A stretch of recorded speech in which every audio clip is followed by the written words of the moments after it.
यो चाहिँ हाम्रो 7 track 7 sliding door system windows भयो। यसमा हामीले यूपीवीसी मा 7 वटा ट्र्याक राखेर अनि 7 वटा पल्ला दिएको छौं। यसरी हजुरले ठुलठुलो हलहरुमा पार्टिसन गर्न सक्नुहुन्छ। अब यो पार्टिसन चाहिँ हजुरले गर्नुभयो भने यसमा तपाईलाई साउन्ड प्रुफ भयो। भित्र अब डान्सहरुको लागि या म्युजिकहरु बज्दाखेरि बाहिर डिस्टर्बेन्सहरु हुँदैन अनि केही कुराबाट प्याक पनि भयो। भित्र केही लिकेज हुँदैन, हजुरको धुलोहरु जाँदैन, साउन्डहरु जाँदैन, एयरहरु जाँदैन अनि अब हरेक कुराबाट प्रोटेक्सन भयो। यसरी नै हजुरले पार्टिसन गर्न सक्नुहुन्छ ठुलठुलो हलहरुलाई पनि।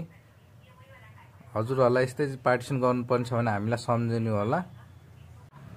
यो चाहिँ आवश्यकता अनुसार हामीले जति चाहिन्छ त्यति खोल्न सक्छौं। नचाहेको बेलामा पुरै बन्द गर्न सकिन्छ अनि युज गर्ने बेलामा पार्टी हलहरुको युजको लागि गर्नुहुन्छ भने पुरै खोल्न पनि सकिन्छ।